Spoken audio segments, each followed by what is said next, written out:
Hujan turun dengan irama pelan, menabuh kaca jendela kantor dosen Dr. Raka Wijaya seperti bisikan yang tak sabar. Di tengah tumpukan jurnal dan manuskrip kuno, selembar surat kusam muncul di antara arsip kiriman lama. Tanpa pengirim, tanpa capos, hanya tinta merah tua yang berbentuk kalimat. Bayaran belum lunas, gunung menunggu. Raka membekukan nafasnya. Ia mengenali tanda tangan di bawah pesan itu milik Nyimas Ayu, mahasiswi cemerlang yang hilang dalam pendakian Gunung Salak 4 tahun lalu. Tubuhnya tak pernah ditemukan, hanya ransel yang tertinggal di tengah jurang kabut. Dari surat itu terjatuh sebuah foto tua, sekelompok orang mengenakan pakaian adat, berdiri di depan batu besar yang dikenal sebagai Watu Geni, salah satu lokasi ritual kuno yang sudah ditutup sejak akhir 80-an. Wajah mereka buram, tapi satu sosok jelas. Nimas Ayu dengan mata hitam kelam menatap langsung ke arah Raka, seolah menembus waktu. Saat malam tiba, komputer Raka menyala sendiri dan mengetikkan satu baris pesan. Jika kau ingin jawaban, datangi Lembah Sukma sebelum bulan mati. Kampus tempat Dr. Raka mengajar tampak biasa di siang hari. Koridor panjang, poster seminar, aroma kopi mahasiswa. Tapi malam itu, ketika Raka berjalan pulang melewati lorong gedung F, ia merasa udara membeku. Dari dinding tua, suara seperti menggerus batu mulai terdengar, diiringi desisan halus yang membisikkan, Karso tidak pernah mati, hanya menunggu bayaran terakhir. Raka tercekat, nama itu, Mbah Karso, pernah muncul dalam cerita rakyat dari desa Cipelang kaki Gunung Salak. Sosok dukun sakti yang konon bisa membelah kabut dan memanggil roh leluhur. Tapi yang menyeramkan bukan kemampuannya, melainkan perjanjiannya. Menurut legenda, Mbah Karso pernah membuat perjanjian gaib dengan entitas penjaga gunung untuk menyelamatkan anaknya dari kematian.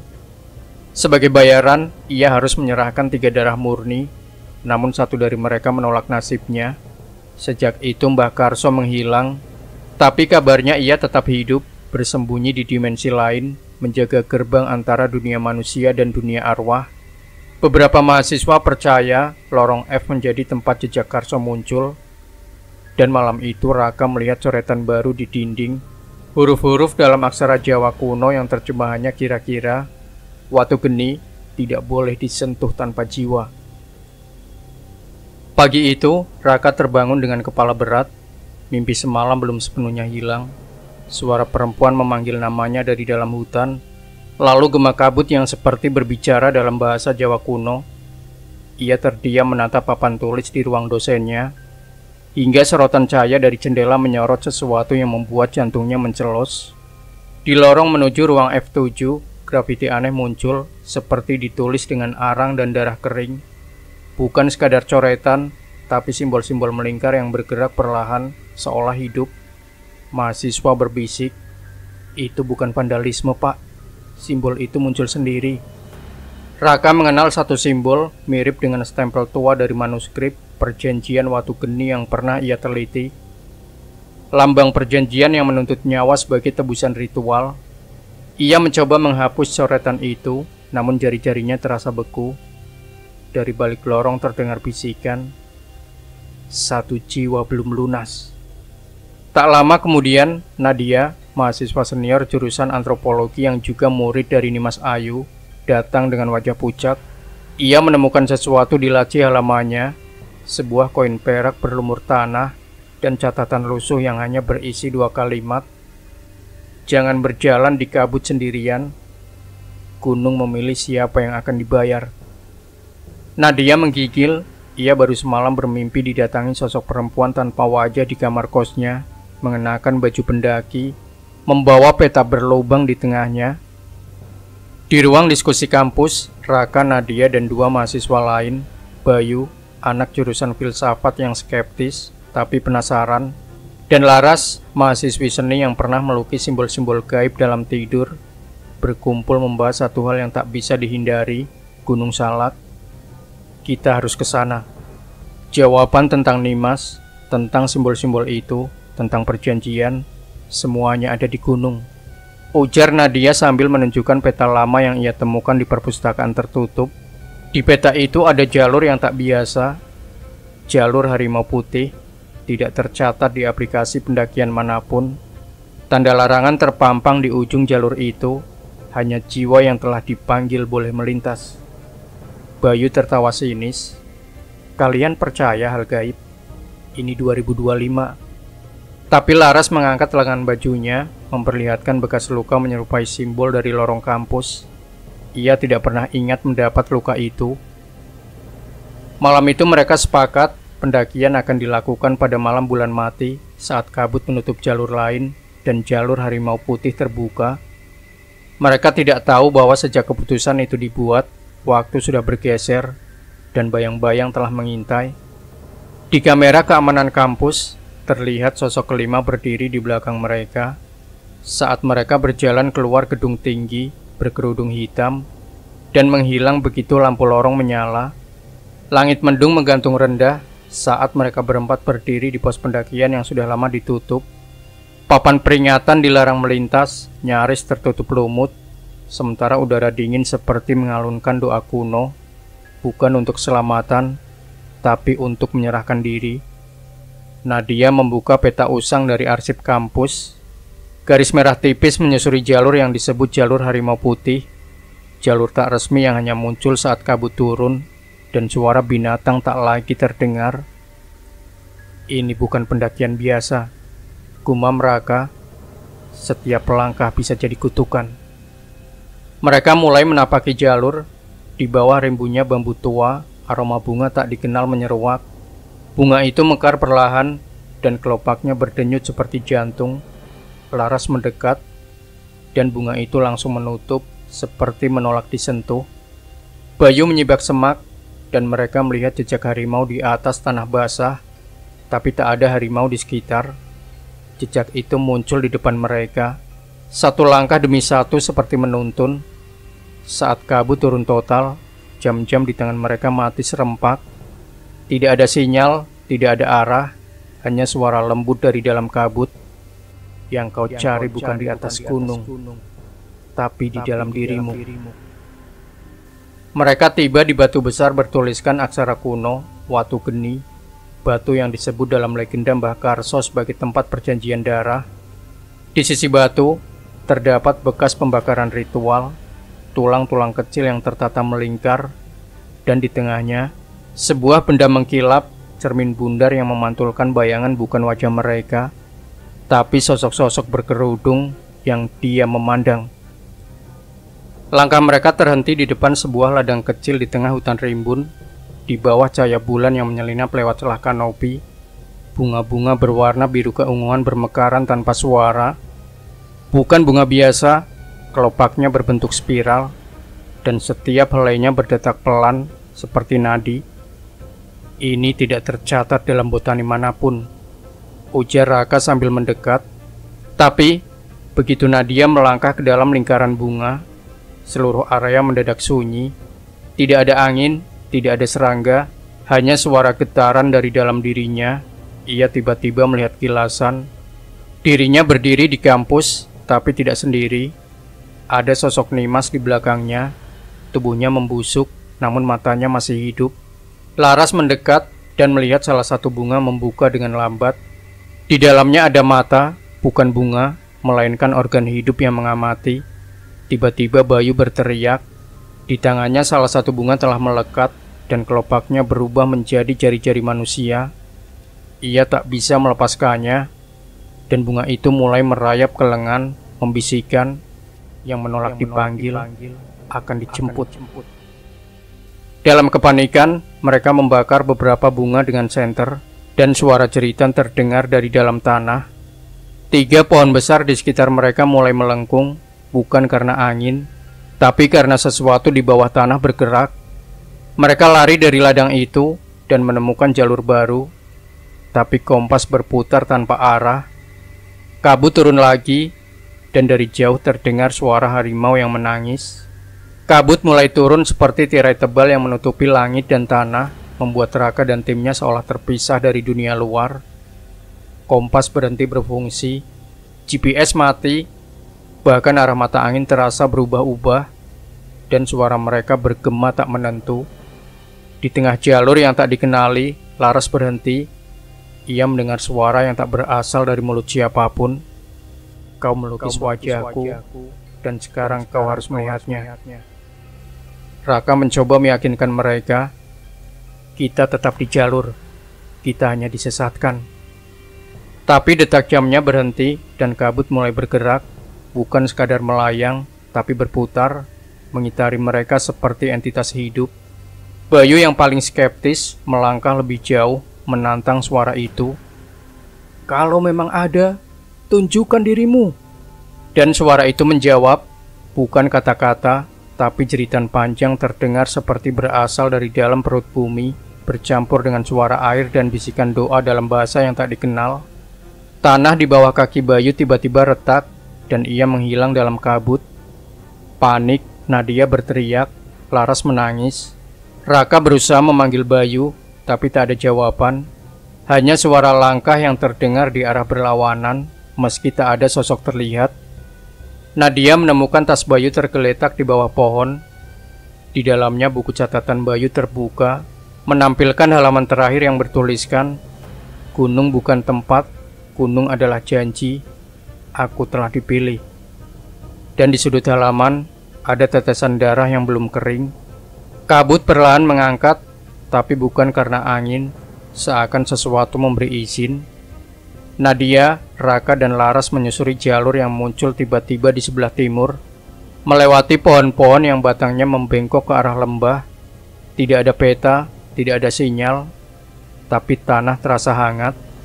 Di depan mereka terhampar lembah berdinding batu hitam, dipenuhi ilalang ungu dan suara-suara samar seperti anak kecil bermain. Tapi ketika mereka mendekat, suara itu berubah menjadi tangisan. Raka menemukan sebuah bangku kayu yang sudah lapuk. Di atasnya ukiran nama, Nimas Ayu Wijaya. Laras mulai bicara pelan, matanya kosong. Aku pernah kesini waktu aku kecil, tapi dalam mimpi. Mbahku bilang lembah ini tempat arwah yang tidak diterima bumi. Tanah bergemeretak. Dari celah bebatuan muncul wayang-wayang kecil dari kulit kerbau, bergerak sendiri membentuk adegan pengantin, peti mati, dan orang yang menandatangani surat perjanjian. Salah satunya menggambarkan sosok Bayu, dan adegan ia menyerahkan sesuatu ke tangan tak terlihat. Tiba-tiba Nadia terpaku menatap sebuah batu besar. Ia melihat dirinya sendiri berdiri di sana, mengenakan pakaian putih, memegang lilin hitam, dan berdoa dalam bahasa yang tidak ia kenali. Ini bukan tempat, ini refleksi pilihan, ujar Raka. Setiap kita sudah pernah memilih jalur ini, entah sadar atau tidak. Di langit, awan membentuk wajah Nimas separuh hidup, separuh membusuk, menatap mereka dan berkata, tebusan pertama telah dibayar, lanjutkan atau kembali tanpa jiwa. Tidak ada jalan kembali. Malam itu, udara di lembah terasa berat, seolah ada tangan tak terlihat menekan dada mereka satu persatu. Nadia berdoa pelan. Laras melukis garis-garis aneh di tanah tanpa sadar. Dan Raka mulai mendengar suara Nimas dalam pikirannya. Di depan batu-batu geni, terdapat lingkaran tanah yang sudah dikeringkan. Di tengahnya ada wadah tembikar berisi cairan hitam pekat. Di sisinya tergantung gulungan kertas usang, tertulis dalam aksara kuno. Untuk membuka mata gunung, satu nama harus diserahkan. Tulis nama dengan darah, ikat dengan niat. Raka yang diliputi rasa bersalah atas hilangnya Nimas, mengambil gulungan itu dan pisau kecil dari saku tenda. Ia menuliskan namanya, Raka Wijaya, dengan darah dari jari yang ia potong sendiri. Begitu tulisan selesai, tanah di bawah lingkaran mulai berdenyut pelan, seperti jantung. Batu-batu geni mengeluarkan suara retakan, dan udara menjadi dingin. Tiba-tiba, api biru menyala di sekeliling lingkaran. Dari kabut sosok muncul perlahan. Nimas Ayu mengenakan pakaian pendaki. Tubuhnya utuh, namun transparan, matanya kosong. Dan ketika ia berbicara, suaranya terdengar seperti gema dari masa lampau. Harga telah dibuka, tapi tebusan belum lengkap. Kau membayar dengan nama, tapi nama bukan jiwa. Nadia menangis, Laras gemetar, dan dari tanah muncul suara langkah dari makhluk kecil bertopeng, membawa potongan wayang dan gulungan-gulungan perjanjian. Mereka berjalan keliling lingkaran, menghitung sesuatu. Lalu Nimas menatap langsung ke arah Laras. Lukisanmu adalah jendela. Jika kau meneruskan, kau akan melihat. Kau akan melihat bukan dengan mata, tapi dengan luka. Mereka tahu ritual belum selesai, baru satu nama. Gunung menagih jiwa, bukan sekadar tanda. Dini hari menjelang, kabut mengendur, tapi bukan karena alam, melainkan keinginan sang penjaga jalur. Raka, Laras, dan Nadia mendirikan tenda sederhana di tepi lembah. Udara terasa berat, dan waktu tak bergerak seperti biasa. Jam mereka menunjukkan pukul 2:13 sejak 3 jam lalu. Laras mulai bicara dengan nada yang tak seperti biasanya. Kalimatnya penuh simbol, seperti kutipan dari kitab tua. Darah yang ditulis akan diserap, nama yang disebut akan dibuka, mereka yang takut akan dimakan. Nadia menatap Laras tajam. Itu bukan kamu yang bicara. Tiba-tiba Laras tertawa, matanya berubah warna hitam sepenuhnya, memantulkan api biru kecil dari sisa ritual sebelumnya. Ia berjalan keluar tenda, pelan tapi pasti, menuju batu watu geni. Raka mencoba mengejar, tapi Laras sudah berdiri di tengah lingkaran perjanjian dan bicara dengan dua suara. Aku bukan dia. Aku pembuka pintu. Yang kau panggil sudah datang, tapi yang kau kirim belum siap. Tanah bergetar pelan, batu-batu kecil terangkat dari tanah, melayang dalam pola melingkar. Raka dan Nadia hanya bisa menonton saat tubuh Laras perlahan memudar, bukan lenyap, tapi tergantikan seseorang atau sesuatu telah menyamar. Dan ketika Laras kembali ke tenda, ia tersenyum, tapi senyumnya bukan milik manusia. Tidak ada taring, tidak ada luka, tapi rasa takut mengalir dalam udara seperti racun tak kasat mata. Kita harus lanjutkan, katanya pelan. Bayu menunggu, tapi dia bukan lagi Bayu. Mereka tertidur bukan karena lelah, tapi karena sesuatu membuat tubuh mereka berat dan mata mereka tak bisa menolak. Di dalam tenda udara terasa seperti terkompresi, seolah mereka tidak lagi berada di bumi. Lalu mimpi itu datang. Raka bermimpi sedang berdiri di kampus, tapi semua mahasiswa mengenakan kain kafan. Nimas Ayu berdiri di depan papan tulis, menulis satu kata berulang-ulang. Darahmu belum jujur. Ketika Raka ingin mendekat, semua wajah mahasiswa berubah menjadi dirinya sendiri. Raka melihat puluhan versi dirinya memarahi, menyangkal, dan akhirnya menandatangani sebuah dokumen merah. Ia terbangun dengan tangan berdarah. Jari yang ia gunakan untuk ritual sebelumnya terluka kembali, meski sudah dibalut. Nadia bermimpi berada di rumah masa kecilnya. Ibunya memasak, ayahnya membaca koran, tapi waktu terasa aneh. Jam berdetak mundur. Di TV berita menyebut pendaki hilang ditemukan dalam keadaan membusuk dengan mata terbuka. Ia melihat Nimas Ayu duduk di meja makan, berkata, "Kau tahu dari awal, kau hanya berpura-pura." Lalu wajah ayahnya berubah menjadi wajah Laras, tapi bukan Laras yang ia kenal. Laras atau entitas yang ada di tubuhnya sekarang duduk diam di tenda, mata terbuka, tidak berkedip. Ia menggumam satu mantra berulang. Jiwa tidak bisa berbohong, tapi mimpi bisa menyiksa. Ketika mereka terbangun, jam menunjukkan pukul 2:13, sama seperti malam sebelumnya. Tidak ada yang berubah. Tapi Raka menyadari satu hal, isi tasnya telah berbeda. Manuskrip yang ia bawa telah berubah halaman, dan bab pertama kini berjudul Raka Wijaya, Tebusan Pertama. Setelah malam penuh mimpi buruk dan suara yang tak dikenali, Raka memutuskan untuk membuka gulungan manuskrip tua yang entah bagaimana kini memuat namanya. Di halaman ke-12 terdapat kisah Desa Sukma Lemah, sebuah desa tua di kaki Gunung Salak yang menurut teks dihuni oleh para penukar nama. 300 tahun lalu, desa itu dikenal sebagai tempat tinggal keturunan spiritual Jawa yang dipercaya bisa menyimpan jiwa dalam tanah.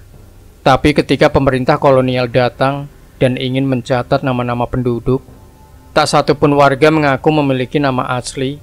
Sebagai gantinya, mereka menyodorkan lembar perjanjian darah. Menurut legenda, penduduk Sukmalemah menyerahkan nama asli mereka kepada Gunung Salak sebagai bentuk perlindungan. Tapi nama yang diambil diganti oleh bayangan. Mereka hidup sebagai orang lain, tapi dikuburkan sebagai diri yang tidak dikenali. Ujar Raka membaca keras-keras. Nadia menemukan peta baru tertanam di sisi luar tenda, ditulis dalam arang langsung di tanah dengan huruf aksara Honocoroko. Peta itu mengarah ke petilasan Panunggal Jiwo yang disebut sebagai sisa dari desa Sukmalemah. Malam berikutnya, suara gamelan samar terdengar dari lembah dan nyanyian pelan dalam bahasa Jawa kuno mulai menyeruak. Laras atau entitas dalam dirinya berjalan tanpa suara ke arah bunyi itu. Mereka mengikuti Laras dan tiba di batu nisan tak bernama, tempat rumput membentuk kalimat, "Kau bisa menghapus jejak, tapi gema jiwa tak bisa dibungkam." Di sana mereka melihat bayangan diri mereka masing-masing berdiri diam, memandangi mereka tanpa mata. Langkah mereka membawa ke celah lembah yang diselimuti oleh pepohonan dengan akar menjalar ke udara, seperti jari-jari raksasa yang ingin menangkap cahaya. Di sana, kabut terbelah, dan tampak bangunan-bangunan dari tulang hewan dan kain kafan menyusun lorong tak lazim, pasar setan. Di pasar itu tidak ada pedagang, hanya suara-suara. Di setiap sudut tergantung potret-potret wajah-wajah yang tak mereka kenali. Tapi satu foto di ujung lorong membuat Nadia gemetar. Itu adalah wajahnya saat kecil, menangis di depan kamar ayahnya. Kenangan itu hilang, bisik suara dari dalam kain, tapi bisa dikembalikan dengan satu mimpi yang belum kau berikan. Laras mulai tersenyum. Ia berjalan sendiri ke stan yang penuh lilin hitam. Di sana terdapat wayang yang menggambarkan wajah Bayu, tapi matanya diganti dengan koin. Di bawahnya tertulis, "Bayu telah ditukar. Kau bisa bertemu dengannya jika kau rela kehilangan rasa percaya." Raka menemukan gulungan kertas tua, daftar orang-orang yang pernah bertransaksi di pasar ini. Ada satu nama yang membuat darahnya berhenti, Imam Karso. Di sebelah nama itu tercantum barang yang ditukar, anak sendiri demi nama yang tak ditelan api. Sebuah gong kecil berdentang, suara-suara berhenti, dan satu sosok berselimut kain putih berdiri di depan mereka, membawa baki berisi benda-benda asing, botol kaca berisi air mata yang tak pernah jatuh, cermin retak yang memantulkan wajah yang belum lahir, sebuah kuku manusia masih hangat. Tentukan barangmu, kenangan atau masa depan, harga yang dibayar akan mencabut identitasmu. Laras menunjuk cermin, Raka menunduk, Nadia hanya diam. Pasar mulai berputar, dan mereka tahu pembelian sudah terjadi. Hari keempat pendakian, di luar tenda, suara tangisan terdengar, tapi bukan manusia. Itu seperti tangis yang dibungkam, berasal dari dalam tanah. Raka membaca ulang gulungan teks. Agar pintu dibuka lebih dalam, satu jiwa harus dilepas, jiwa yang terikat pada kenangan paling berat. Mereka tiba di sebuah altar batu yang disebut Batu Lungguh, terselip di sisi barat lembah. 3 tongkat berdiri tegak, masing-masing diikat dengan tali dari rambut manusia. Di tengahnya, sebuah mangkuk tanah liat penuh cairan merah tua, tapi bukan darah biasa. Aroma logam bercampur kemenyan. Laras yang belum sepenuhnya manusia berkata pelan, "Ini ujian kedua. Jiwa harus dipilih. Kalau kalian menolak, gunung akan mengambil yang paling berat bebannya." Raka menatap Nadia. Nadia menunduk dan berkata, "Ambil aku. Aku yang paling ingin tahu semuanya. Kalau ada harga, biar aku yang bayar dulu." Saat tangan Nadia menyentuh cairan dalam mangkuk, angin berhenti, langit berubah kelam, dan batu-batu di sekitar altar mulai mengukir sendiri, membentuk kalimat, "Bayaran diterima, jiwa akan dicabut saat malam ke-7. Tapi bukan sekarang. Gunung ingin mereka tahu harga yang dibayar tidak langsung dikirim. Ia akan tinggal bersama mereka selama 3 malam lagi, dan pelan-pelan akan terkikis dari dalam." Malam itu Nadia bermimpi menjadi anak kecil lagi. Ia bermain di bawah pohon mangga, mendengar suara ayahnya bernyanyi. Tapi semua itu meluruh dalam kabut, dan pohon itu berubah menjadi altar, dan suara ayahnya berubah jadi kumaman perjanjian. Langit malam tidak sepenuhnya hitam, ia berwarna kelabu mati, seperti kain kafan yang menutupi bintang-bintang. Raka, Nadia, dan Laras yang tak lagi sepenuhnya Laras berdiri di depan sebuah altar tua yang dibentuk dari susunan tulang binatang. Lilin hitam menyala meski tak ada api. Manuskrip tua yang dibawa Raka kini terbuka sendiri. Halamannya melompat-lompat oleh angin tak terlihat, lalu berhenti di satu bab. Ritual bulan hitam dilakukan pada malam ketujuh. Satu jiwa akan dibakar, bukan tubuhnya, melainkan waktu yang dimilikinya. Entitas di tubuh Laras mulai berbicara dengan 3 suara. Nadia sudah bersedia, tapi pengorbanan harus dilakukan oleh tangan yang bersalah. Raka menatap mangkuk besi di altar berisi cairan biru tua yang berkilau. Di dalamnya mengambang potongan gambar masa lalu. Nadia sebagai anak kecil menangis di pemakaman ayahnya. Nadia berdiri di tengah lingkaran lilin dan mengucapkan kalimat yang ditulis dalam teks. Aku memberi masa depanku agar masa laluku berhenti menyiksa. Angin menyeruak, langit terbuka, memperlihatkan wajah bukan binatang. Wajah Nimas Ayu, separuh manusia, separuh sosok arwah, menatap mereka. Ia berkata, pengorbanan diterima, tapi harga belum selesai. Jiwa akan mulai tergerus pelan-pelan. Dan setelah malam ketiga berikutnya, dia bukan lagi dia. Laras menatap Nadia, senyum itu bukan untuk kenyamanan, tapi untuk mengingatkan bahwa gunung tidak pernah puas dengan satu tebusan. Malam itu, Nadia tidur tak bermimpi, tapi ketika ia bangun, ia tak ingat siapa dirinya. Kabut pagi tidak menyegarkan, melainkan menyesakan. Nadia duduk sendiri di sisi lereng kecil, menatap jauh ke lembah. Wajahnya kosong, seperti tubuhnya belum terisi. Raka memperhatikannya diam-diam. Sementara Laras hanya tersenyum dari balik kabut, senyum yang tidak pernah menjadi miliknya. Lalu dari kejauhan, terdengar suara yang membuat Nadia berdiri seketika. Nadia, sudah makan belum? Suara itu suara ayahnya yang sudah meninggal saat Nadia masih duduk di bangku SMP. Tapi nada intonasi, bahkan batu kecil di ujung kalimat, semuanya persis. Pak, gumam Nadia. Pak, Bapak. Ia mengikuti suara itu, menuruni jalur yang dipenuhi akar-akar menggeliat seperti nadi alam. Raka mencoba memanggilnya, tapi Nadia tak mendengar. Di ujung jalur ia menemukan pondok kayu tua. Tidak masuk akal keberadaannya. Di dalamnya seseorang duduk membelakangi jendela, lelaki tua dengan sarung dan baju lusuh.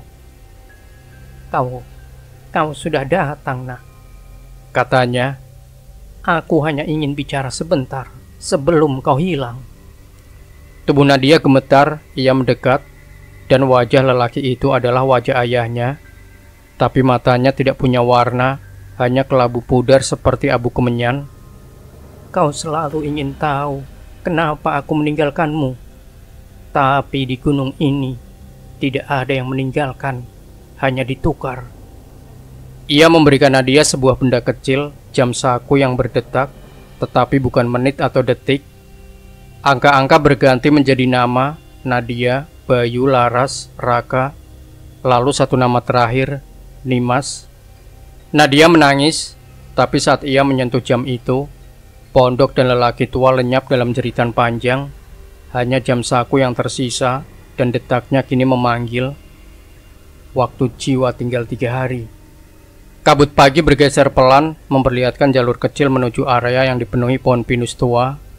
Di sana, tanah bergelombang seperti bekas galian, tapi tidak ada aroma kematian, hanya tenang yang menakutkan. Di ujung jalur itu mereka menemukan kompleks nisan puluhan batu yang terbuat dari kayu dan tanah liat. Bukan marmer, tidak ada tanggal lahir, tidak ada tanggal kematian, hanya nama yang ditulis dengan tinta arang yang belum pudar. Raka mendekati salah satu batu dan membeku. Raka Wijaya. Nadia menemukan nisan dengan namanya, bahkan disertai ukiran jam saku. persis seperti yang diberikan ayahnya malam sebelumnya. Ia ingin mundur, tapi tanah di belakang bergerak seakan menutup jalan pulang. Laras berdiri diam di depan sebuah nisan yang tidak hanya memuat satu nama, tapi dua. Laras Ayu dan entitas pembuka pintu. Ia tersenyum, bukan senyum manusia. Ketika mereka mencoba menggali salah satu nisan, tanah melepaskan suara gemuruh halus. Di dalamnya bukan jasad, tapi wayang kulit yang menyerupai wajah mereka masing-masing dengan mata yang diganti dengan kaca pecah. Nisan ini bukan untuk tubuh, ini untuk nama yang kau kubur sendiri. Bisik suara dari dalam kabut. Semua nisan mulai bergetar. Dari langit, debu putih turun perlahan seperti abu pembakaran yang belum dilakukan. Malam itu mereka tahu, Gunung Salak tidak hanya menagih jiwa, ia menagih identitas. Dan nisan adalah bukti bahwa mereka sudah tak lagi milik dunia. Di tengah jalur yang kini berubah arah setiap matahari bergeser, Laras berhenti mendadak, menunjuk reruntuhan altar kecil di bawah pohon beringin tua. Di dalamnya tertanam sebuah batu merah gelap berukuran segenggam tangan. Ia berdetak pelan, seperti jantung. Ini mustika gunung, penampung perjanjian yang gagal. Bisik entitas dalam tubuh Laras. Raka mendekat perlahan. Ketika ia menyentuh batu itu, matanya langsung membelalak. Ia melihat kilasan. Seorang wanita berpakaian adat Jawa berdiri di atas altar, menandatangani surat darah. Seorang bocah laki-laki ditukar dengan emas dan hujan selama musim kemarau. Sekelompok pendaki dari tahun 1998 yang hilang, tapi wajah mereka kini muncul sebagai roh penjaga jalur. Nadia menyentuh batu itu, dan tiba-tiba darah menetes dari telinganya. Ia melihat bayangan dirinya berdiri bersama Nimas Ayu dan Bayu dalam ritual yang belum pernah terjadi. Batu ini menyimpan semua jiwa yang dikorbankan dan juga yang menolak. Ujar Laras dengan suara yang kini tak bisa dibedakan dari gema batu itu sendiri. Mustika berdetak lebih cepat, tanah bergetar, suara-suara mulai bergema, bukan dari batu, tapi dari dalam tubuh mereka sendiri. Batu itu bukan benda mati, ia adalah penyimpan cerita yang ditolak sejarah. Malam itu Nadia bermimpi menjadi salah satu pendaki yang hilang.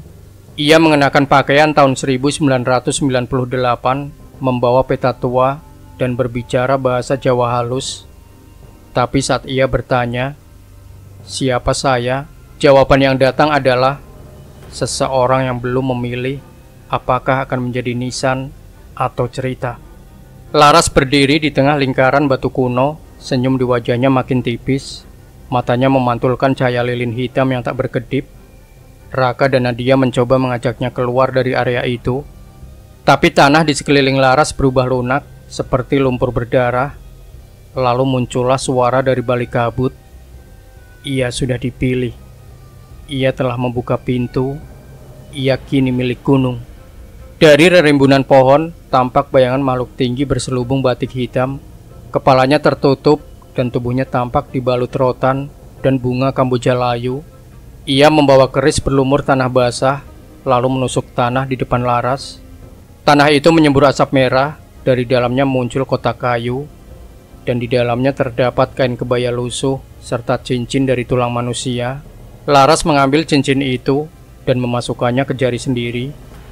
Ritual telah sah. Pengantin telah terikat. Ia akan tinggal di tubuhnya, dan tubuhnya tak akan pernah milik dirinya lagi. Gunung mulai menggemuruh, kabut menjerit. Dari langit hujan bunga layu turun perlahan, mengubur jejak mereka di tanah. Nadia menangis melihat Laras diam. Senyumnya bukan milik manusia. Raka membuka kembali manuskrip tua. Di bab yang belum pernah muncul tertulis, jika satu terikat, maka dua harus menyaksikan. Karena pernikahan bukan hanya penyatuan tubuh, tapi penyerahan jiwa. Malam itu Laras menjadi pengantin gaib, dan semua jejak kenangan tentangnya mulai menghilang dari dunia. Bahkan foto-foto di ponsel Raka, Laras sudah tak ada. Di lereng curam yang tidak tercatat dalam peta pendakian manapun, Nadia melihat sosok di kejauhan. Tubuh tinggi mengenakan jaket sobek warna hitam dan berjalan tanpa suara.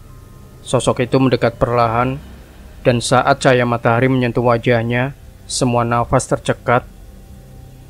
"Bayu," gumam Nadia, tapi wajah itu hanya menyerupai Bayu. Hidung yang sama, bentuk rahang, luka kecil di bawah mata, namun matanya kosong sepenuhnya, seperti sumur tak berdasar. "Kamu datang terlalu jauh," katanya, "tapi tidak sejauh aku." Raka hendak memanggilnya, tapi Laras menahan tangannya. Itu bukan dia. Itu hanya kenangan tentang dia yang kini dipakai oleh entitas. Bayu atau sesuatu dalam wujudnya mulai bicara seperti mencatat sejarah. "Aku menolak dipilih, tapi mereka menjadikanku wadah. Mereka pakai ingatanku, tubuhku, dan sekarang kalian harus memilih ikut masuk atau tutup pintunya sendiri." Dari tanah muncul simbol wayang yang sama seperti yang mereka temukan di Batu Mustika. Bayu berjalan di atasnya tanpa bekas langkah. Saat mendekat pada Nadia, ia mengeluarkan sebuah benda kecil, gigi susu. "Ini milikmu. Kau pernah kehilangan ini di ruang kelas, tapi gunung tak pernah lupa." Nadia mundur, air matanya turun. Ia tahu yang berdiri di depannya bukan Bayu, tapi ia juga sadar bahwa gunung sedang mempermainkan bentuk dan luka. Malam itu Bayu berdiri sepanjang malam di luar tenda, diam, dan saat pagi datang, ia lenyap, tapi di atas tanah terukir dengan darah. Wadah sudah dipakai, tapi jiwa belum penuh. Pengisian berikutnya akan dilakukan. Malam turun dengan bisikan, bukan suara angin, tapi detak jantung yang menggelegar di telinga masing-masing. Nadia duduk diam, tapi tubuhnya terus berkeringat, meski suhu sekitar menusuk tulang. Ia mulai merasa rasa takut merangkak di balik kulitnya. Saat ia menyentuh lengan, ia merasa ada denyut yang bukan miliknya, seakan sesuatu hidup di bawah permukaan. Raka membaca catatan dari Batu Mustika. Jika jiwa mulai lemah, tubuh akan diisi oleh rasa yang tak pernah diberi nama. Tiba-tiba Laras atau entitasnya membuka baju bagian lengan. Di sana urat-urat membentuk aksara Jawa, seolah tubuhnya sedang digunakan sebagai papan mantra. Nadia merasakan nyeri di bagian dada. Ia membukanya. Tiba-tiba Laras atau entitasnya membuka baju bagian lengan. Di sana urat-urat membentuk aksara Jawa, seolah tubuhnya sedang digunakan sebagai papan mantra. Nadia merasakan nyeri di bagian dada. Ia membukanya dan menemukan jejak tangan anak kecil yang tertanam di kulitnya, samar, berwarna merah tua. Itu bukan luka, itu adalah pintu. Bisik Laras, "Gunung mulai menulis kisahmu di tubuhmu." Raka mimisan, tapi darahnya tidak berwarna merah. Cairan hitam menetes perlahan. Ia muntah, tapi yang keluar bukan isi perut, melainkan kepingan foto dari masa kecilnya yang telah ia bakar saat dewasa. Raka menjerit, tapi suara yang keluar bukan suaranya. "Aku ingin keluar," katanya, tapi bibirnya bergerak dalam bahasa lain. Malam itu ketakutan tidak datang dari bayangan, ia lahir dari tubuh. Dan saat fajar mulai menyentuh puncak Gunung Salak, mereka tahu tubuh bukan milik manusia, tubuh adalah ruang bagi perjanjian. Setelah malam penuh dengan tubuh berdenyut dan suara yang bukan berasal dari tenggorokan sendiri, mereka disambut jalur sempit menuju struktur aneh di bawah akar pohon raksasa. Bangunan itu terbuat dari batu dan tulang yang disusun seperti dapur tradisional, tapi tak ada api di dalamnya. Di atas tungku terdapat piring-piring tanah liat yang sudah penuh, tapi bukan makanan, melainkan potongan benda kenangan. Sepatu anak kecil basah lumpur, kaca foto yang telah retak, rambut diikat pita merah, surat tak terkirim berwarna kuning pudar. Raka membuka satu piring. Di dalamnya ada lembar skripsi milik Nimas Ayu, lengkap dengan coretan revisi dari dirinya. Ia terguncang. Ini tidak pernah dikirim. Aku menyimpannya dan melupakan.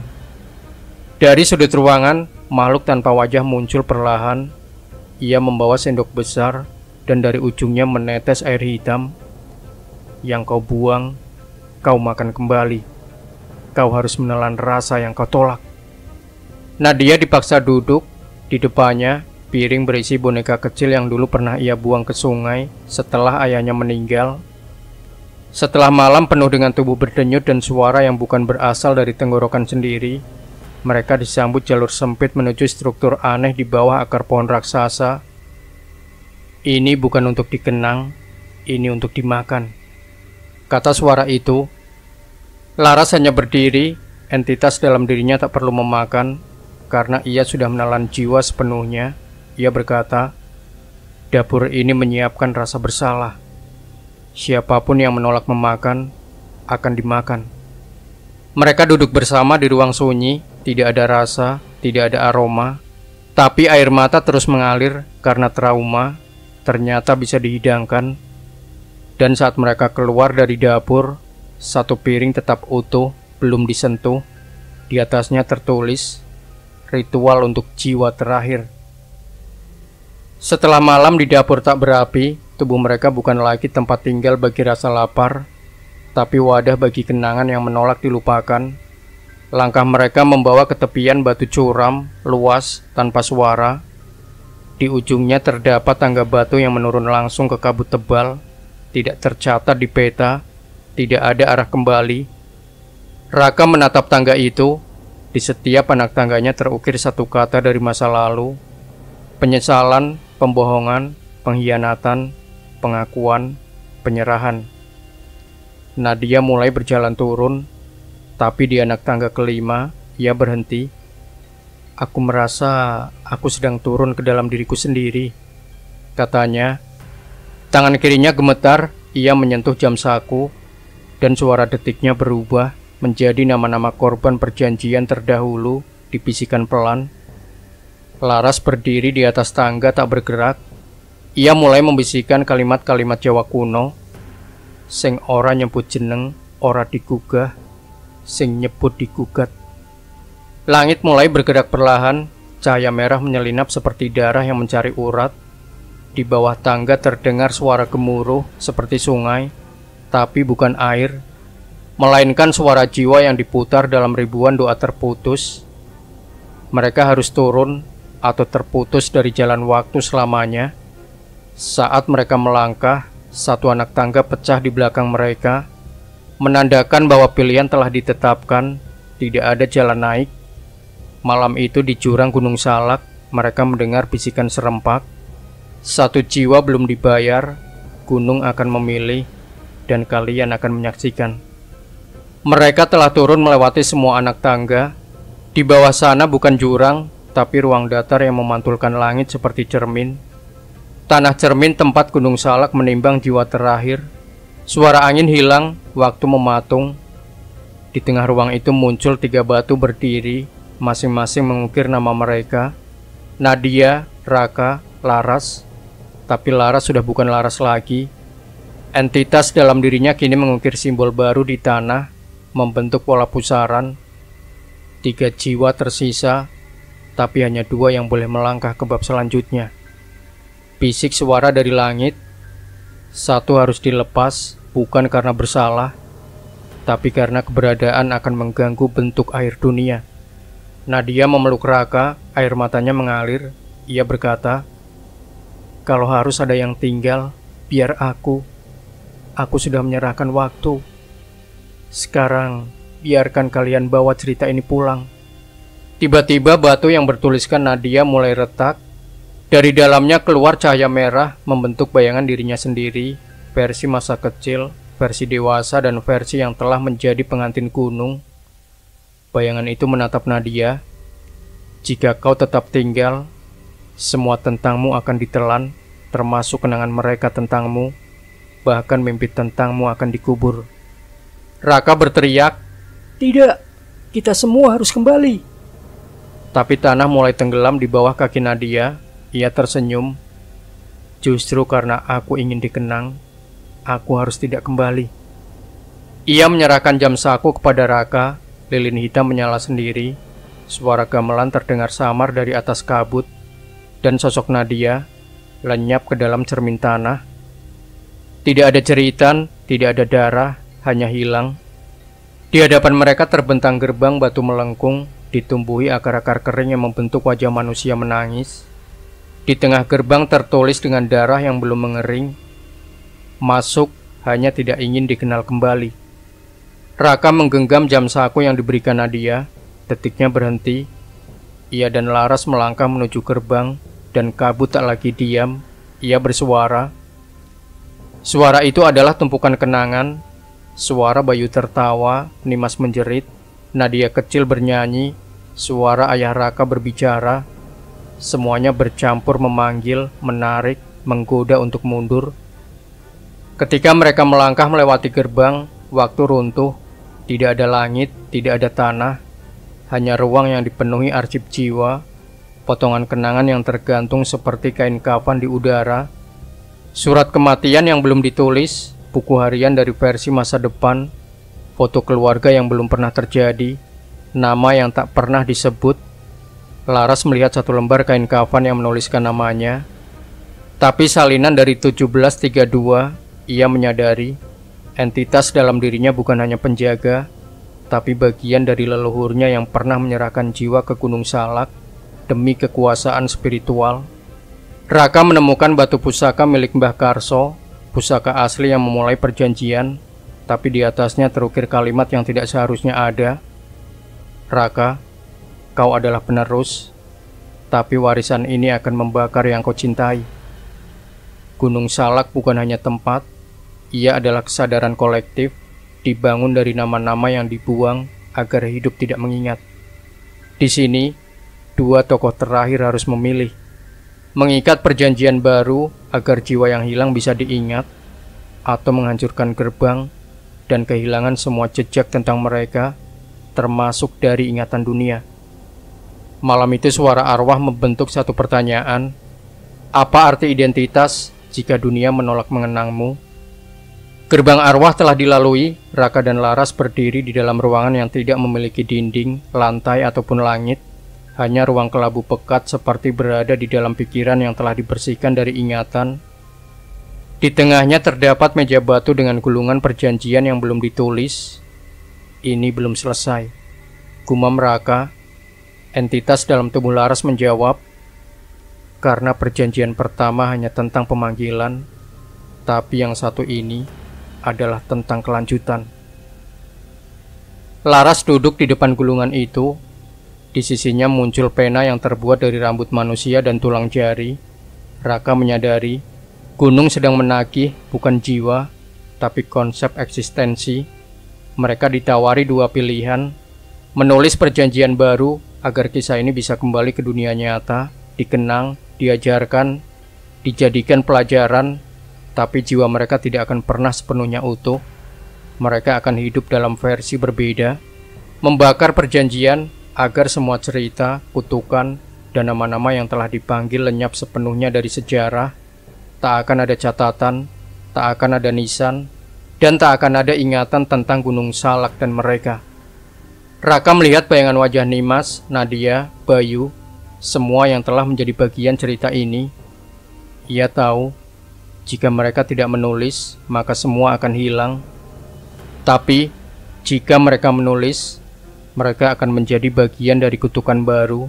Mereka akan disebut sebagai penyeru jiwa dalam generasi berikutnya. Jadi, kita hanya punya dua cara untuk mengakhiri ini. Menulis sejarah, atau menjadi bagian dari penghapusan. Malam itu, Raka dan Laras duduk diam. Pena gemetar di tangan Laras. Dan ketika cahaya merah Gunung Salak menyentuh kertas itu, mereka menulis.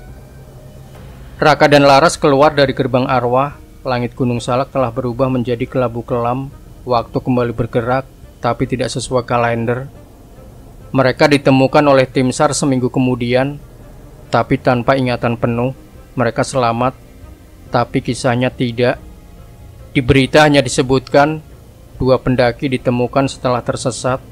Tidak dapat menjelaskan kejadian, hilang selama 6 hari. Tidak disebut nama Nadia, tidak ada catatan tentang Bayu atau Nimas, bahkan arsip digital mengenai mereka terhapus.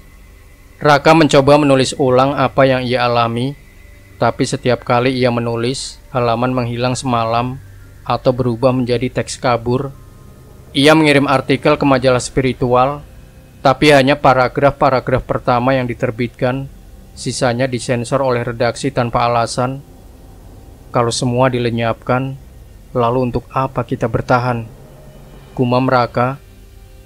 Laras membuka galeri ponsel, tidak ada foto-foto pendakian, tapi ia menemukan satu gambar aneh.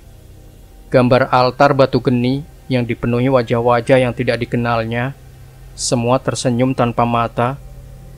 Di malam terakhir mereka di kota, Raka mimpi berdiri di depan Gunung Salak, tapi gunungnya bukan gunung. Ia adalah wajah penuh lubang, dan dari lubang-lubang itu keluar suara. Kami sudah ditulis, tapi bukan dalam sejarah. Kami hidup di ketakutan para pendengar cerita seperti ini. Raka duduk di kamarnya, di hadapannya pena, secari kertas, dan niat untuk menulis surat kepada Ibu Nimas Ayu. Ia ingin menjelaskan semua tentang Gunung Salak, perjanjian, dan bagaimana Nimas adalah bagian dari ritual yang tidak diminta. Ia menulis dengan gemetar, kata demi kata mengalir, menciptakan pengakuan panjang tentang cinta, rasa bersalah, dan kehancuran yang ia saksikan. Ia menulis alamat yang ia ingat dari foto-foto lama, Jalan Mawar nomor 8 Bogor. Hari berikutnya surat itu dikirim, tapi 1 minggu kemudian, amplop yang sama kembali ke rumah Raka, utuh, kecuali satu detail. Amplopnya sudah terbuka, dan di dalamnya ada tambahan surat lain, ditulis dengan tangan asing. Isinya singkat, terima kasih sudah menulis, tapi dia tidak di sini. Dia sudah menjadi bagian dari alam yang tak mengenal ibu. Tinta surat itu bukan hitam, melainkan abu kelabu, dan kertasnya beraroma tanah basah. Raka panik.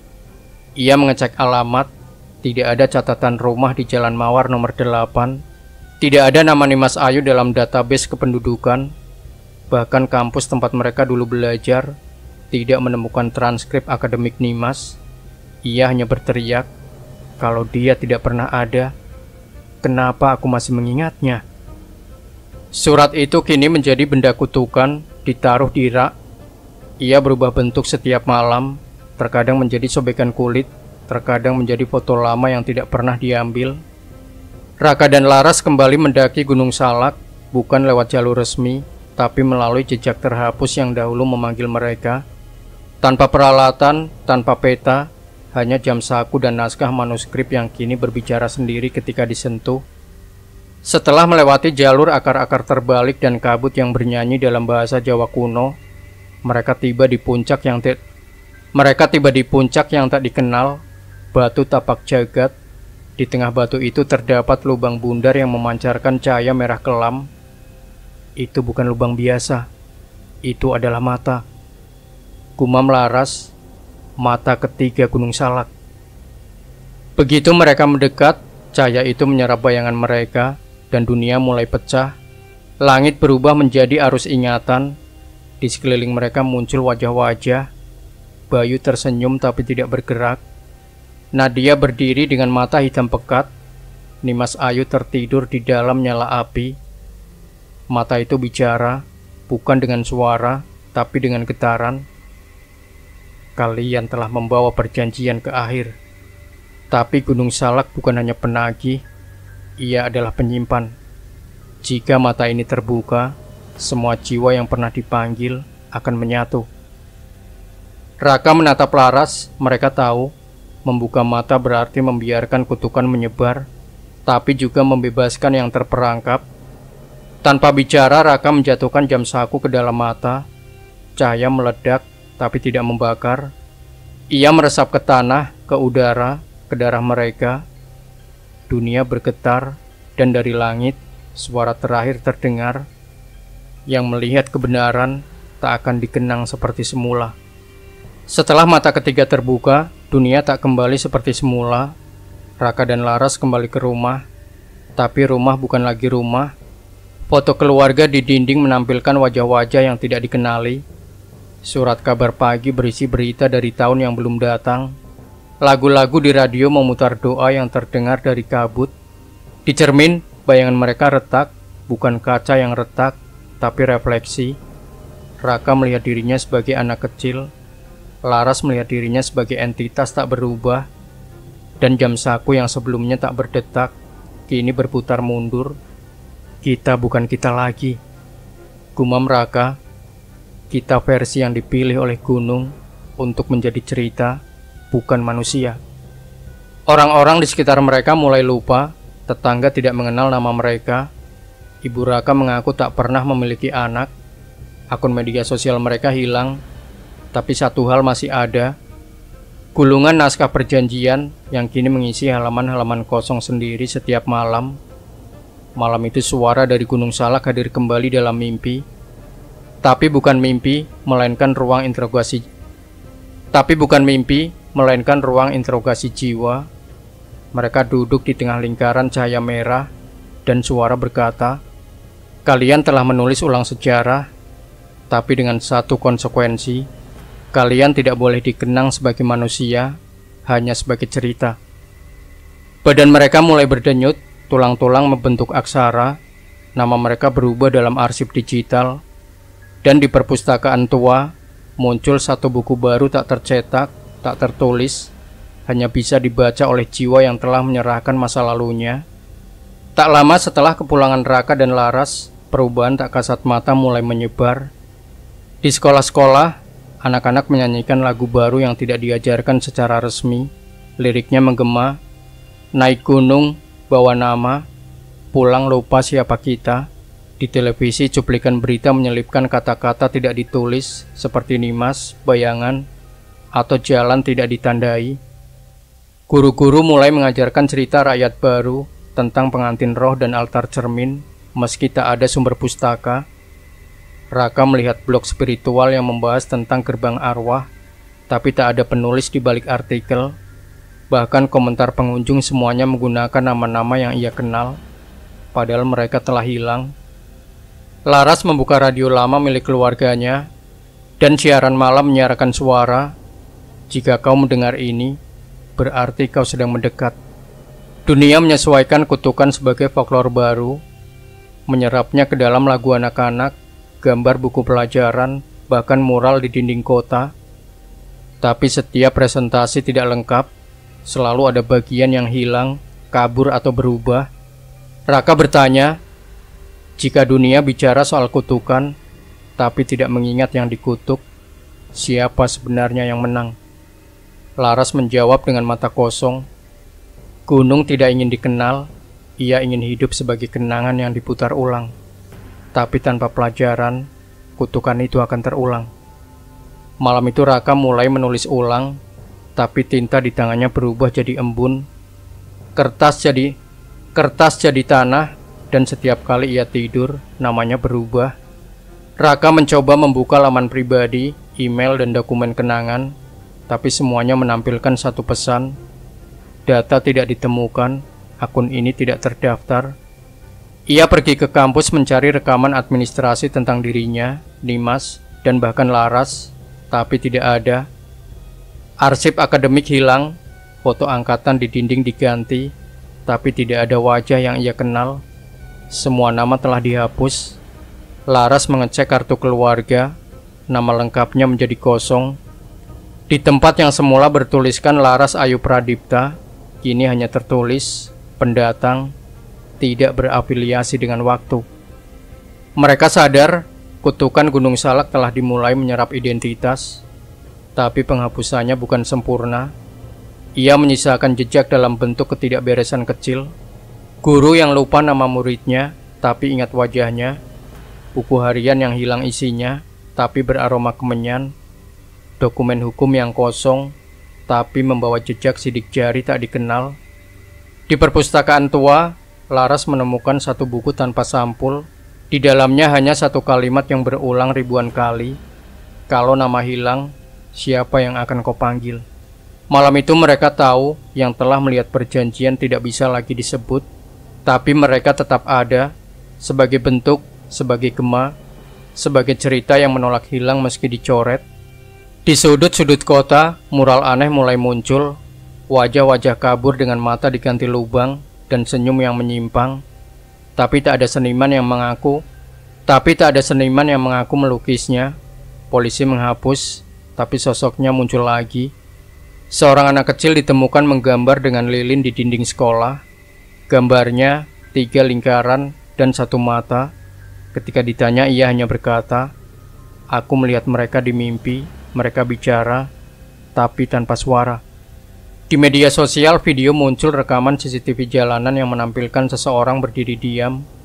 Tatapannya kosong, berdiri selama 7 jam tanpa bergerak. Saat diperbesar, wajahnya mirip Raka, tapi distorsi membuatnya tidak bisa dikenali. Laras mencoba berinteraksi dengan orang lain, tapi semua respon seperti sandi. "Kamu bukan dari sini kan? Namamu berubah ya? Gunung itu mengirim pesan lewat kamu." Suatu malam, halaman manuskrip menulis sendiri, "Kami adalah yang dibuang dari ingatan, tapi tetap hidup di ketakutan. Kami tidak ingin dikenang, kami ingin didengar." Manifesto itu mulai menyebar dalam musik, dalam iklan, dalam mimpi massal. Anak-anak mulai menggambar lingkaran mata di buku pelajaran. Guru-guru bermimpi wajah mereka hilang saat mengajar. Dan setiap orang yang bertanya mendapat jawaban yang bukan berasal dari manusia. Malam itu Raka bermimpi bertemu Nadia, bukan fisiknya, tapi bayangan luka. Ia berkata, "Cerita ini belum selesai, tapi semua yang tahu harus membayar dengan kehilangan." Raka dan Laras tidak lagi berkomunikasi dengan manusia. Satu-satunya makhluk yang tersisa untuk diajak bicara adalah waktu, bukan dalam bentuk jam, tapi dalam wujud suara yang tidak berurutan. Mereka berdiri di ruang kosong, dan tiba-tiba huruf-huruf dari jam saku mulai melayang di udara. Dari huruf-huruf itu muncul sosok kabut yang bicara dalam 3 versi suara. "Kalian adalah cerita, tapi cerita tidak bisa selalu disimpan. Kami waktu hanya mengulang yang berharga." Raka memberanikan diri. "Jika ini tidak pantas dikenang, kenapa kami diizinkan kembali?" Suara kabut menjawab, "Karena keberanian bukan cukup alasan untuk dikenang, tapi pilihan untuk menyimpan yang terluka bisa jadi pelajaran." Laras bicara, entitas dalam dirinya bergetar. "Kami tidak ingin dikenang, kami ingin dimengerti." Sosok waktu menciptakan buku yang menulis sendiri, satu kalimat berulang ribuan kali. Penghapusan bukan akhir, tapi cara untuk mencegah pengulangan. Raka berlutut, ia menawarkan naskah perjanjian, potongan jam saku, bahkan rambut milik Nadia yang tersimpan dalam botol lilin. Ia berkata, "Biarkan satu halaman tetap hidup, biarkan satu nama tetap disebut, biarkan satu mimpi tetap bocor ke dunia." Kabut diam lama, lalu berkata, "Negosiasi diterima, tapi harga harus dibayar. Satu pengingat akan tetap dalam bentuk rasa yang tidak bisa dijelaskan." Setelah negosiasi dengan waktu disetujui, Raka dan Laras kembali menjalani hari-hari yang tampak biasa, tapi tidak ada hal yang benar-benar normal lagi. Tidak ada nama yang bisa disebut tanpa terasa berat, tidak ada ruang yang tak mengandung gema dari cerita. Di sekolah, murid-murid tiba-tiba menangis ketika belajar peta Jawa Barat tanpa tahu alasannya. Di studio musik, pemain gamelan menciptakan komposisi baru yang nadanya mengingatkan pada jeritan dari lereng. Raka mendengar orang-orang menyebut, "Aku ngerasa sedih tiap sore, tapi gak tahu kenapa. Di mimpi aku nangis untuk orang yang gak pernah aku kenal. Kayak ada potongan hidup yang hilang, tapi rasanya masih tinggal." Mereka sadar dunia telah menyerap satu fragmen rasa dari cerita mereka, bukan dalam bentuk kutipan, bukan melalui catatan, tapi lewat emosi yang ditinggalkan oleh jiwa yang pernah memilih untuk tidak kembali. Laras melihat seorang anak kecil menatap langit dan bilang, "Ada teman aku di atas gunung, tapi gak ada namanya." Raka menangis, bukan karena sedih, tapi karena tubuhnya tahu sesuatu yang pikirannya telah lupa. Ia menggenggam jam saku yang kini rusak, dan untuk sesaat, ia mendengar suara Nadia, tapi bukan kalimat, hanya hembusan nafas yang familiar. Malam itu di atas Gunung Salak, langit tampak diam, tapi udara penuh oleh satu rasa, rindu yang tak tahu siapa yang dirindukan. Seorang pendaki baru tersesat di hutan lereng timur Gunung Salak. Ia tidak tahu arah, tidak membawa GPS dan tidak punya peta, tapi entah kenapa tanah di bawah kakinya mengarahkannya ke jalur yang tidak ada di buku pendakian manapun. Jalur itu lurus, sunyi, dan dipenuhi ranting yang membentuk kata. Raka berjalan di sini.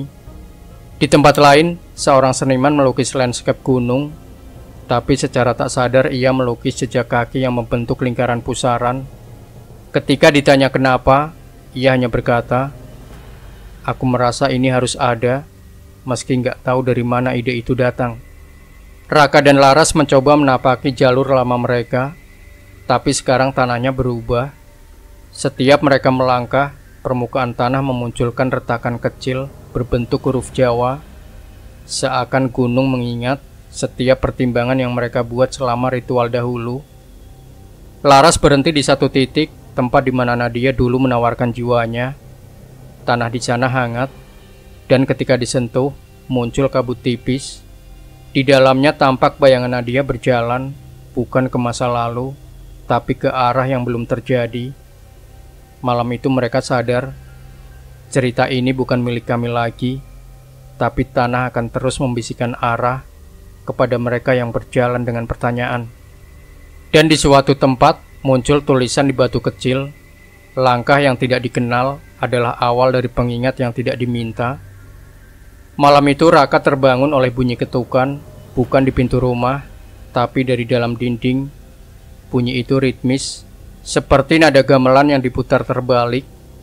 Ia menempelkan telinga ke dinding, dan suara itu berubah menjadi bisikan. Kami adalah Gema. Kami tidak berasal dari suara, tapi cerita yang terus dipikirkan. Laras, yang kini hanya bayangan dari tubuhnya dahulu, merasakan dorongan untuk menulis, tapi bukan dengan tangan, melainkan dengan cahaya dari kuku-kukunya. Ia menggambar satu lambang di lantai, pintu dengan 3 kunci. Pintu itu bukan fisik, tapi muncul sebagai retakan realitas. Raka menyentuh retakan itu, dunianya berpindah. Ia berada di tengah ruangan berisi semua yang tidak selesai. Ritual yang gagal, nama yang tidak sempat disebut, mimpi yang dibatalkan oleh ketakutan. Di tengah ruang itu berdiri makhluk tanpa suara. Tubuhnya tersusun dari potongan mimpi dan bayangan anak kecil yang tidur tanpa doa. Ia berkata dengan tulisan di udara, "Pintu Gema hanya bisa dibuka oleh yang siap menjadi Gema selanjutnya." Raka bertanya, "Apa yang terjadi jika aku membukanya?" Tulisan itu berubah bentuk menjadi darah yang mengalir ke lantai. "Kamu tidak akan dikenang, tapi semua yang kau rasakan akan dikenang oleh dunia tanpa tahu berasal dari siapa." Laras menatap pintu Gema. Ia berkata pelan, "Kalau cerita harus terus hidup, biarkan kita menjadi suara yang tidak disebut, tapi selalu terdengar." Dan saat ketukan ketiga bergema, pintu terbuka.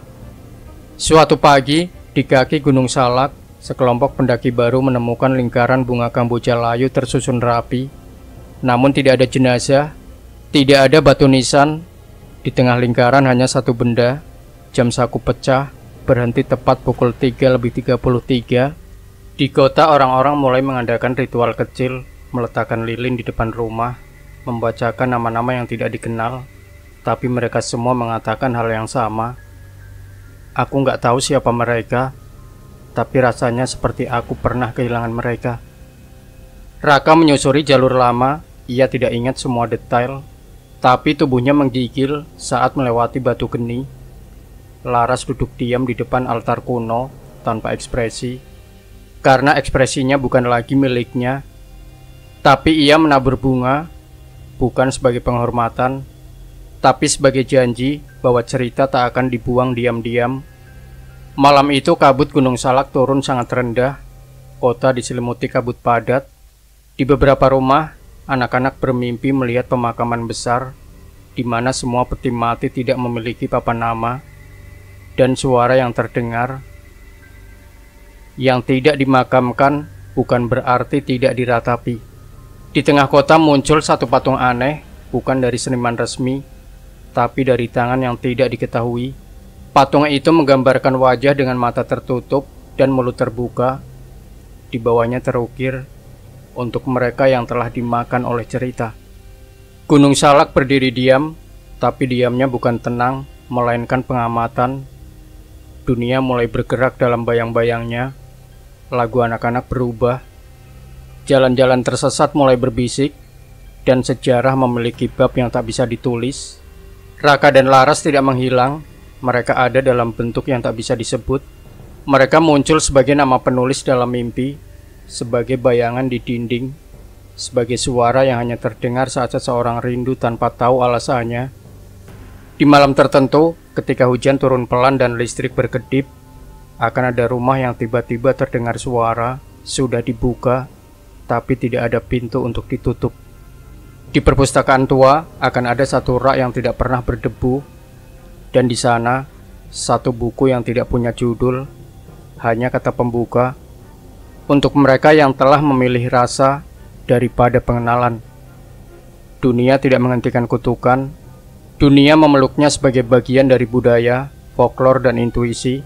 Sebuah keputusan kecil seperti memilih jalur pendakian bisa menjadi permulaan bagi cerita baru. Dan Gunung Salak tidak meminta dipahami. Ia hanya meminta untuk tidak dilupakan. Maka malam itu, di bawah cahaya terakhir lilin, cerita ini menutup dirinya sendiri. Tapi bagi siapapun yang mendengarnya, merasakannya, atau bahkan hanya tertarik, pintu tetap ada, hanya tidak punya kunci.